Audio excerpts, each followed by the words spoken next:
رب تكونوا بخير جميعا. وحشتوني جدا جدا جدا.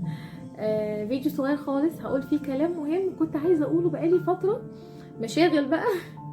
وسبحان الله يمكن جه وقته دلوقتي. جه وقته ليه؟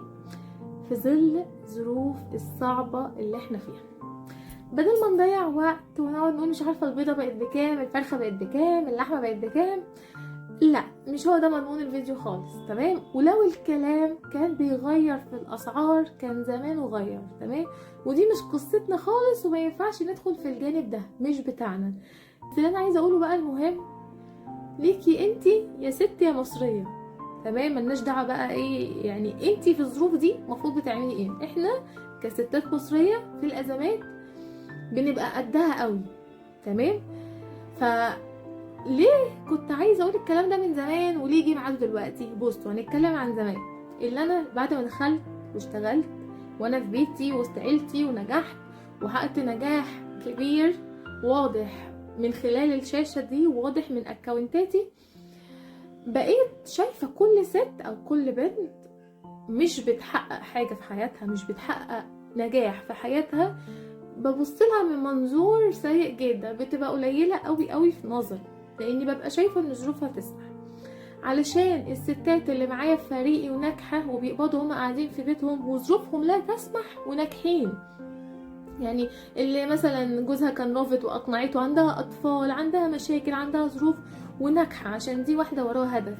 انما الستات اللي هي انا راضيه بقليلي ديت، مش مهم، لقمه هنيه تكفي 100، ما بقتش تكفي 100 دلوقتي ولا بقت تكفي فردين دلوقتي. الظروف بقت صعبه علينا كلنا بقينا نتخض من الاسعار. طيب انا بقى عايزه اقول ايه برضو من الفيديو ده وليه جه ميعاده دلوقتي؟ قومي بقى، كفايه لو انتي ام وعندك اطفال تقدري تشتغلي، لان احنا كشغلنا او الشغل اللي من على النت عامه، او بتكلم عن شغلي انا خاصه، مناسب قوي على مقاسك قوي يا ست يا مصريه، يا اللي معاكي اطفال ان شاء الله لو 4. والله معايا مديرين عندهم 5 اطفال ب5 اعمار مختلفه وشغالين وقادرين يعملوا نجاح. عندي ناس مريضه ما ينفعلهاش اي شغل تاني ولكن شغاله في بيتها. انا مش بعلن عن شغلي انا خاصه، انا بتكلم كفكره عامه. جه الوقت اللي لازم تشاركي فيه، لازم تبقي عمود تاني في البيت، يعني مش الزوج بس، بغض النظر زوجي موفر ايه، بابا موفر ايه، الراعي عن البيت موفر، بغض النظر انتي خلاص واحده عندها الوقت، لازم تستثمري وقتك ده. ولو عندك زي ما قلت كده 4-5 اطفال، عندك مسؤوليات، في وقت مش بتفتحي الفيسبوك، مش الفيديو ده جه قدامك، مش بتفتحي الواتساب، مش السوشيال ميديا واخده وقتك حتى ولو ساعه في اليوم. استثمري وقتك ده، لازم تشتغلي. طول ما احنا هنشتغل وهنجيب فلوس، طول ما هنشتغل وهنجيب فلوس مش هنركز في غلاء الاسعار. هنحس، بس هيبقى معانا اللي يخلينا نقدر نجيب. هنحس دي كانت رخيصة بقت غالية، بس معانا ان احنا نجيب برضو الغالية، عشان دلوقتي اللي في طبقة متوسطة نزلوا واللي في طبقة عالية بقوا متوسطة، وحال الدنيا حاليا دلوقتي اتشقلب.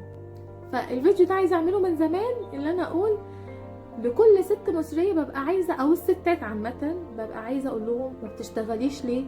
ما بتنتجيش ليه؟ انت ليه مش ست منتجة؟ ما بتتعبيش ليه؟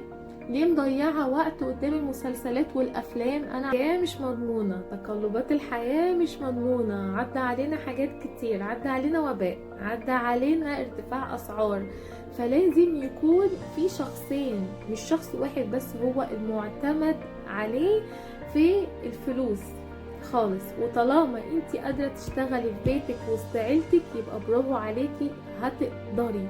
ويا ريت هنرتاح وهنبقى ناس ناضجة وعاقلة لو هنغير ثقافة ان اللي بيشتغل ده في احتياج الفلوس فقط. لا، ممكن اللي بيشتغل ده وراه هدف عايز يحققه، وراه حلم كبير بيحاول ان هو يحققه. احنا ما تعلمناش ده في حياتنا، ما اخدناش في حياتنا يعني ايه حلم اسمه حلم، انما صعب تحقيقه. لا، تقدري اللي انت تحققيه.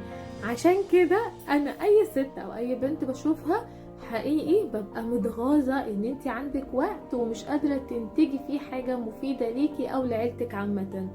يا رب يكون الفيديو مفيد بالنسبة لكم او غير ولو لفكرة بسيطة اللي احنا نعمل حاجة افضل في حياتنا، بدل ما نقعد نبص على السلبيات وفقط وغلاء الاسعار وفقط. استفدتي حاجة لما عمالة تقارني؟ ما استفدتش.